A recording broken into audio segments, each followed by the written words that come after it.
ఇక్కడి నుంచి ఇంచు కూడా కదలను. ఏం చేసుకుంటావో చేసుకోపో. ఏంట్రా నాతోనే సవాల్ చేస్తున్నావా? అవునే, సవాలే. బస్తీమే సవాల్. నేనెవరనుకున్నావు? నీ మనవాణ్ణి.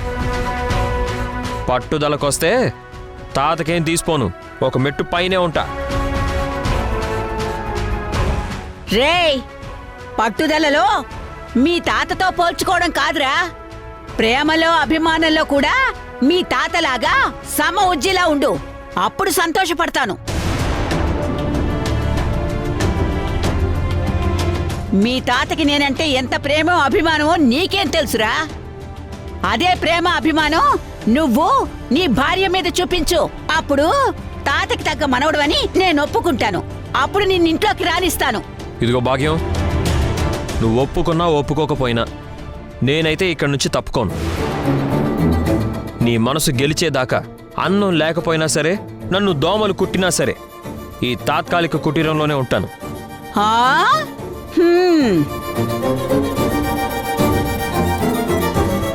ఏదో ఒక రోజు నీ ఇంట్లో అడుగు పెడతాను. It's my challenge.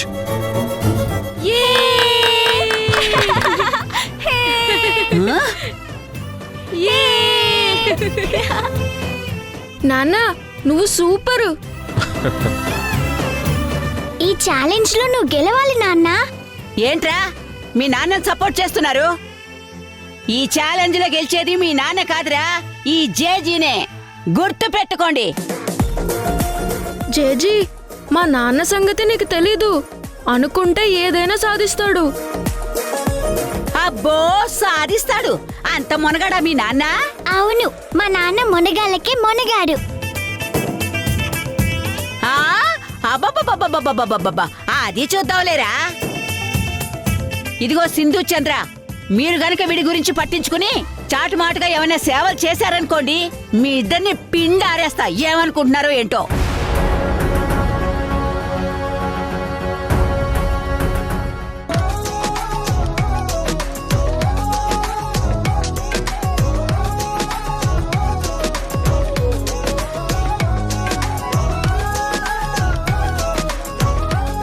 ఏంటే ఏంటి ఇక్కడ నేనంత సీరియస్ గా మాట్లాడుతుంటే నా మాటలు పట్టించుకోకుండా మీ నాన్నకి గాలి ముద్దులు ఇస్తారా? గాలి ముద్దులు. మీకిదే చెప్తున్నాను. ఇంకోసారి మీ నాన్నకి సైగలు చేసినా, వీడితో మాట్లాడినా మీ కాళ్ళు చేతులు కట్టేసి స్టోర్ రూమ్ లో పడేస్తాను. జాగ్రత్త. పదండి లోపలికి, పదండి. నా పిల్లల్ని బెదిరిస్తే ఊరుకొని చెప్తున్నా. ఊరుకోక ఏం చేస్తావురా? ఏం చేస్తావు?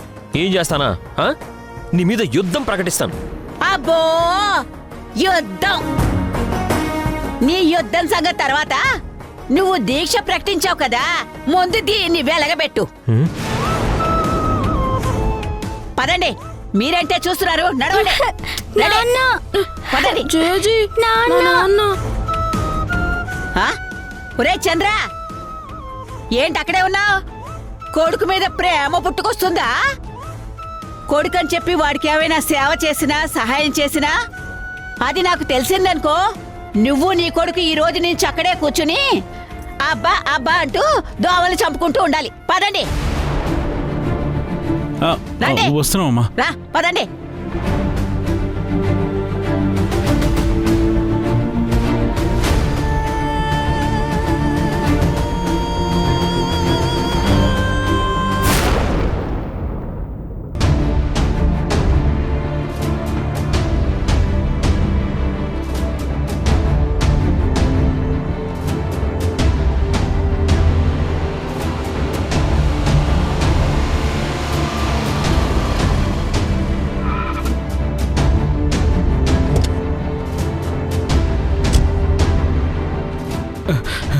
ఎంతసేపు వెయిట్ చేయాలి నీకోసం? ఎందుకు మేడం నా ప్రాణాలు తీస్తున్నారు?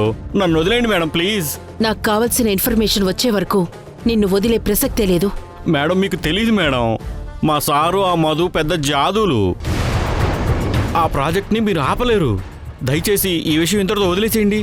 మనిద్దరం సేఫ్గా ఉంటాం. రిస్క్ నీకు కొత్తేమో, నా ప్రొఫెషన్లో నాకు అలవాటే. నేను ఏ రిస్క్ చేయలేను మేడం. ఏంటి ఎగస్ట్రాలా? పోయిన ఎలక్షన్లో అపోజిషన్ పార్టీ వాళ్లతో కలిసి నువ్వు మీ సార్ని ఓడించటం కోసం నువ్వు వాళ్ళకి అందించిన ఇన్ఫర్మేషన్ గురించి మీ సార్తో చెప్పమంటావా? వద్దు మేడం, మీకు దండం పెడతాను. అయితే నేను అడిగింది చెప్పు. మీ సార్కి మధుకి మధ్య ఏం నడుస్తుంది? ఆ, ఆ, ఆ, అది మధు మా సార్ ఇప్పుడు చాలా క్లోజ్ అయిపోయారు మేడం.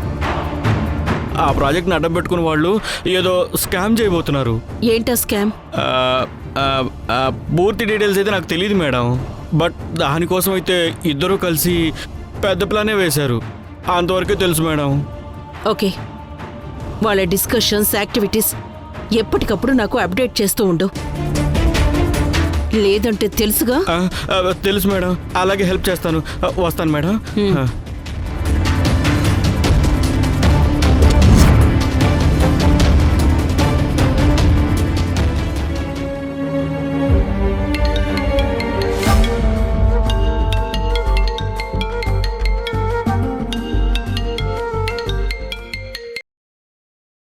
మేడం, చెప్పు స్వాతి. మన అనుమానమే నిజమైంది. మధు ఆ పొలిటీషియన్ మధ్య ఏదో క్లోజ్ రిలేషన్ ఉందట. నీకెలా తెలుసు? ఆ పొలిటీషియన్ పిఏ చాలా స్ట్రాంగ్గా చెప్పాడు. అలాగే ఇద్దరూ కలిసి ఏదో పెద్ద స్కామ్ చేయటానికి ప్లాన్ చేశారట. ఆ స్కామ్ వల్ల చాలా మంది మధ్యతరగతి వాళ్ళు నష్టపోతారు స్వాతి. అలా జరగకూడదు. నువ్వు ఎంత త్వరగా వాళ్ళకి సంబంధించిన ఎవిడెన్స్లు కలెక్ట్ చేయగలిగితే అంత మంచిది స్వాతి. ఆ స్కామ్ గురించి బయటపడితే ప్రాజెక్ట్లో ఉన్న ఫ్రాడ్ కూడా బయటకు వస్తుంది. అప్పుడే మధు పొలిటీషియన్ల బండారం బయట పెట్టగలం. స్వాతి, ముఖ్యంగా వాళ్ళిద్దరి మధ్య ఉన్న ఆ క్లోజ్ రిలేషన్ ఏంటో దాని మీద ఫోకస్ చేయి. యష్ని కలిసి మధు గురించి చెప్దామంటే యష్ ఈ సిటీలో లేడు మేడం. యష్ అక్కడ లేడు అని నాకు తెలుసు స్వాతి. ఈ టైంలో యష్ అక్కడ లేకపోవడమే బెటర్. మధుని ఎవిడెన్స్తో సహా పట్టుకునే ఛాన్స్ మనకుంటుంది. ఓకే మేడం, ఇప్పుడు నన్నేం చేయమంటారు? నువ్వేం చేయాలంటే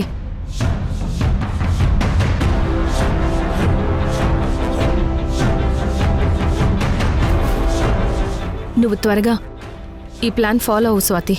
అలాగే మేడం.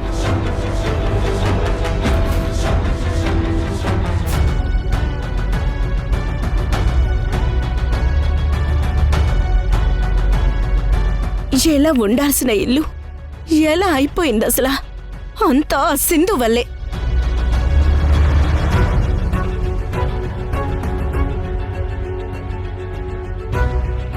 ఇంట్లో ఎవరు లేకుండా అయిపోయింది.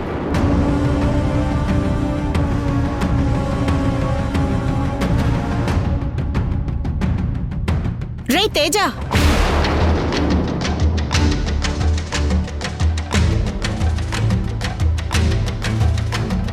ఏంటమ్మా? ఇంట్లో నేను ఒక్కదాన్నే ఉన్నాను. నేను అసలు తిన్నానా లేదా, ఉన్నానా లేదా అని కనీసం పట్టించుకోవారా? అమ్మా, ఏంట్రా నీ పాటికి నువ్వు అలా చూస్తూ వెళ్ళిపోతున్నావు? నా గురించి నీకు పట్టదా? సారీ అమ్మా, తమ్ముడు ఊర్లో లేడు కదా, దానివల్ల కొంచెం ఆఫీస్ వర్క్ చూసుకోమని మధు చెప్పింది.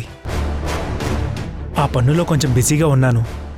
చాలా రోజుల తర్వాత మళ్ళీ నేను ఆఫీస్ వర్క్ చేస్తున్నాను కదా, అందుకే కొంచెం హెడేక్ ఎక్కువయ్యి నేను కొంచెం ఆలోచనలో పడిపోయానమ్మా. 2 minutes వెయిట్ చేయమ్మా, నేను వెళ్ళి ఫ్రెష్ అయ్యి వస్తాను. అప్పుడు ఇద్దరం కలిసి భోంచేద్దాం. ఇంతకీ యష్ ఎక్కడికి వెళ్ళారా? అదేనమ్మా ఊరు.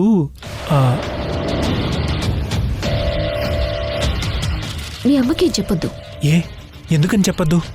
మనం అనుకున్న పనులన్నీ కరెక్ట్గా జరగాలి అంటే మరిది గారు అసలు ఇక్కడ ఉండకూడదు. చెప్పరా, ఏ ఊరు వెళ్ళాడు? బెంగళూరు వెళ్ళాడమ్మా. అక్కడేదో ల్యాండ్ ప్రాబ్లం ఉందంటే వెళ్ళాడు. మన ఆఫీస్ సంబంధించిందే. లాయర్ ఫోన్ చేస్తే సడన్గా బయలుదేరి వెళ్ళాడు. వెళ్లే ముందు అమ్మా ఊరు వెళ్తున్నాను అని నాకు చెప్పి వెళ్ళొచ్చు కదా. అమ్మా, అది అర్థమైందిరా, వాడు నన్ను పట్టించుకోవడం మానేశాడు. ఈ ఇంట్లో నేను ఎవరికీ కాకుండా పోయాను.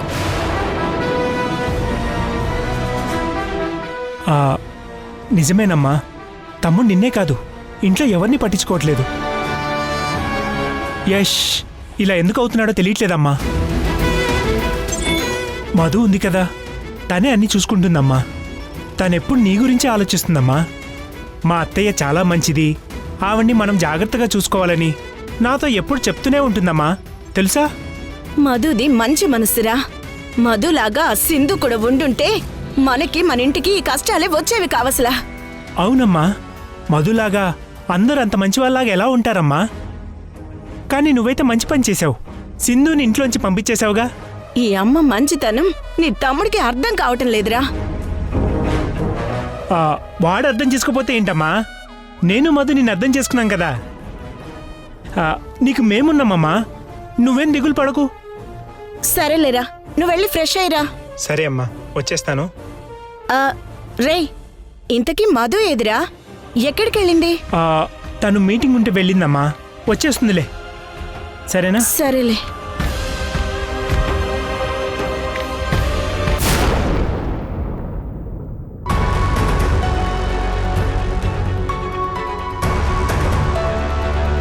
సిందమ్మా తెచ్చావా? మీరు చెప్పినట్టే కొత్త ఫోన్ సిమ్ తెచ్చానమ్మా, తీసుకోండి. థ్యాంక్ యూ చిలకమ్మా, వస్తానమ్మా.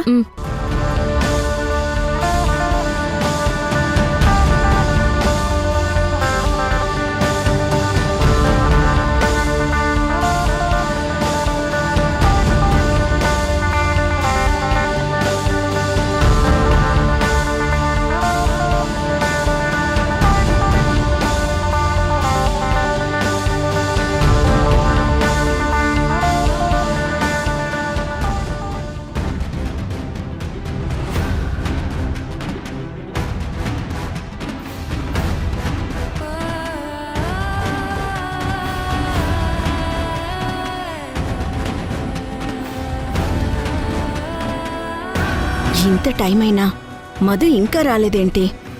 ఎందుకింత లేట్ అయింది?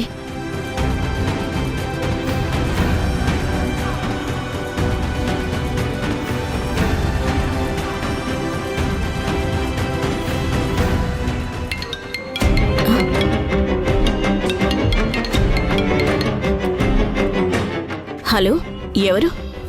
దమయంతి గారేనా మాట్లాడుతుంది? అవును, నేనే. ఇంతకీ మీరెవరు? నేనెవరో మీకు అనవసరం.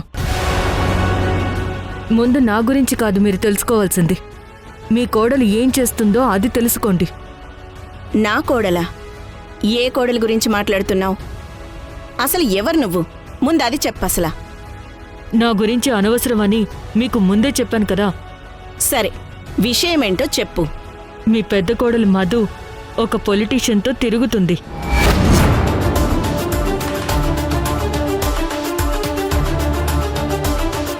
మా మధు పొలిటీషియన్తో తిరగటమేంటి? నోటికొచ్చినట్టు వాగకు. ఎందుకండి? నిజం చెప్తే అంతగా కోపం వస్తుంది మీకు? ఏయ్, నువ్వు సింధువే కదా?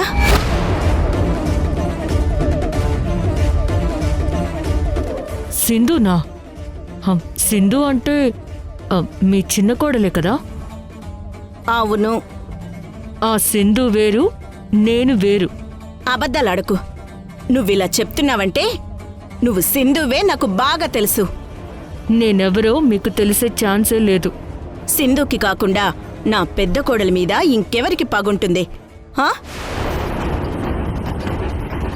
మధు మీద లేనిపోని ఆరోపణలు చేసేది ఆ సింధునే. ఆ సింధు నువ్వే. నాకు బాగా తెలుసు. నేను సింధుని కాదు అని చెప్తే వినరే. నేను ఎవరు అనేది త్వరలోనే మిమ్మల్ని కలిసినప్పుడు చెప్తాను. అసలు నా పెద్ద కోడలి గురించి మాట్లాడటానికి నువ్వెవరు? నీకేం కావాలి? దేనికోసం ఇలా మా మధు మీద లేనిపోని చాడీలు చెప్తున్నావు? లేనిపోనివి చెప్తున్నానా? సరే, నేను చెప్పినవి నిజాలు అని మీకు ఇప్పుడే నిరూపిస్తాను. మీ పెద్ద కోడలు ఇంకా ఇంటికి రాలేదు కదా?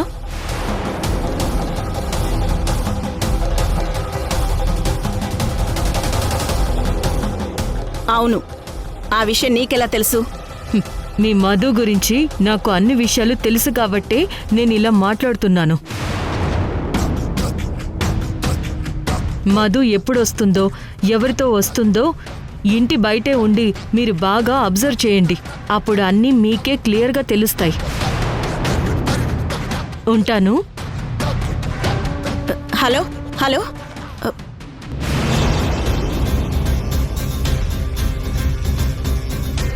ఎవరిది? మధు మీద దీనికి ఇంత కక్ష. ఖచ్చితంగా ఇప్పుడు నాతో ఫోన్లో మాట్లాడింది సింధునే అయ్యుంటుంది. నా పెద్ద కొడలు నిప్పు. పొరపాటున కూడా మధు తప్పు చెయ్యదు.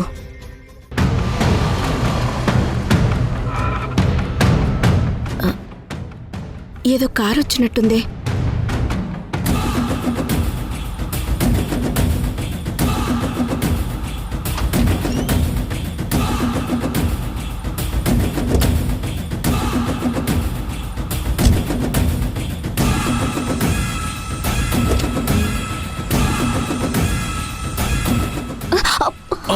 అయ్యో మధు,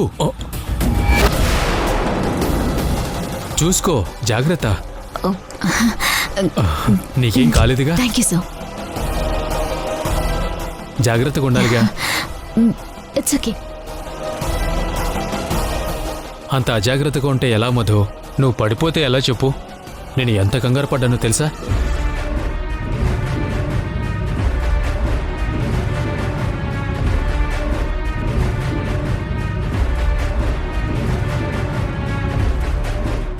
తప్పకుండా sir. Bye. Good night. Good night.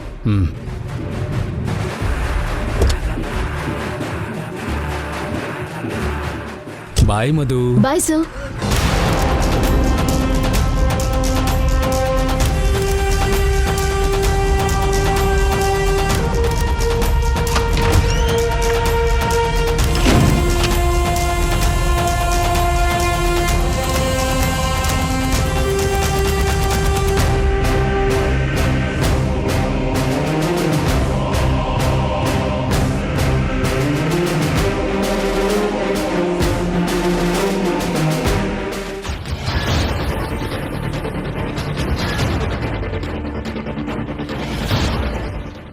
అత్తయ్య,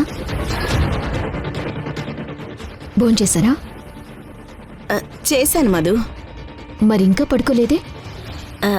నిద్ర రావడం లేదు. అది సరే, ఈ టైం వరకు ఇంటికి రాకుండా ఎక్కడున్నావు? ఏం చేస్తున్నావు? మీటింగ్ లేట్ అయింది అత్తయ్య, అందుకే ఈ టైం అయింది. ఓ, బయటేదో కార్ ఆగిన సౌండ్ వచ్చింది. ఇందాకే కారులో తేజ ఇంటికొచ్చేశాడు కదమ్మా. నువ్వెలా వచ్చావు? ఏదో కార్ సౌండ్ అయింది.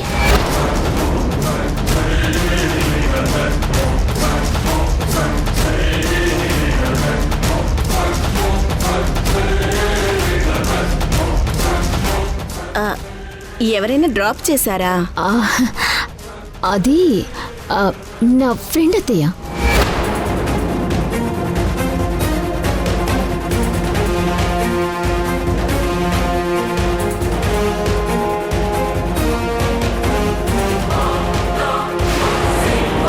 ఓ, మీ ఫ్రెండా?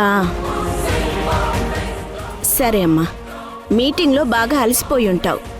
వెళ్ళి ఫ్రెష్ అయి రాపో, భోజనం చేద్దు గాని.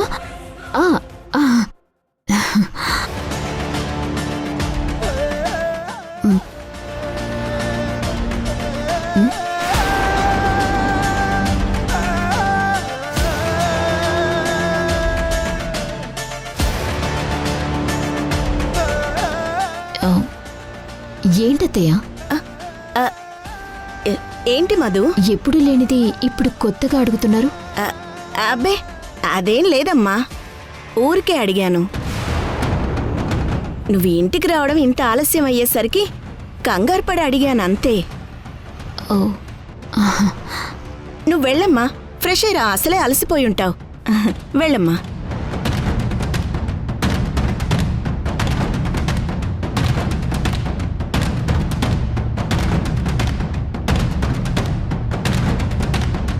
ఆ పొలిటీషియన్ డ్రాప్ చేస్తే మధు తన ఫ్రెండ్ అని ఎందుకు అబద్ధం చెప్పింది? అత్తయ్య ఏంటి ఎప్పుడూ లేంది ఇలా అడిగింది?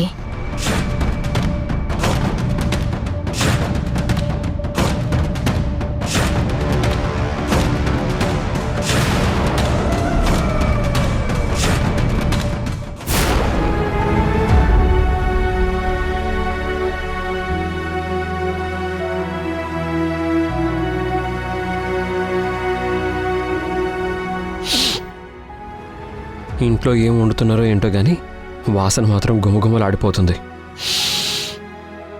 బామ్మ చేతి వంట మామూలుగా ఉండదు. బా కానీ ఏం చేస్తాం. బా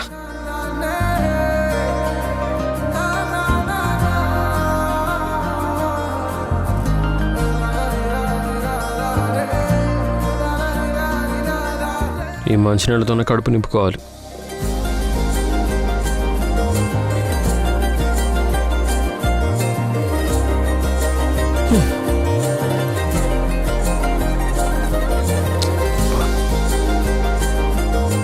ఈ రాత్రికి పస్తు ఉండడమే. పాపం యష్ ఆకలితో పడుకుంటున్నట్టున్నాడు. ఎలా అయినా సరే యష్కి భోజనం పెట్టాలి.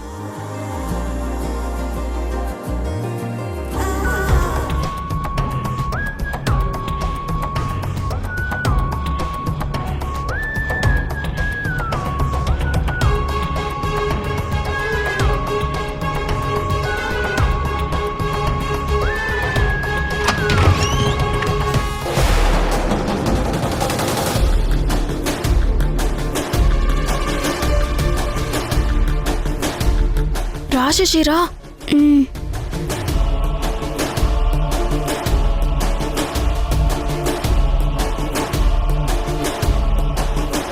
శశి పాపం నాన్న ఏమైనా తిన్నారో లేదో. ఎలా తింటారు? ఇక్కడ నాన్నకి అన్నం పెట్టే వాళ్ళు ఎవరున్నారు?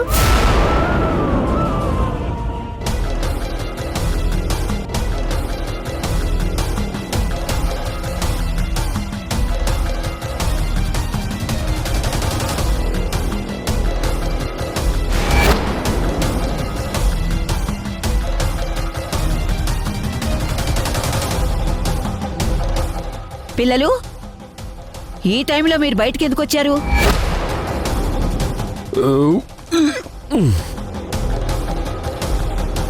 మీరు మీ నాన్న దగ్గరికి వెళ్ళారా? మీ నాన్నకి భోజనం పెట్టారు కదా?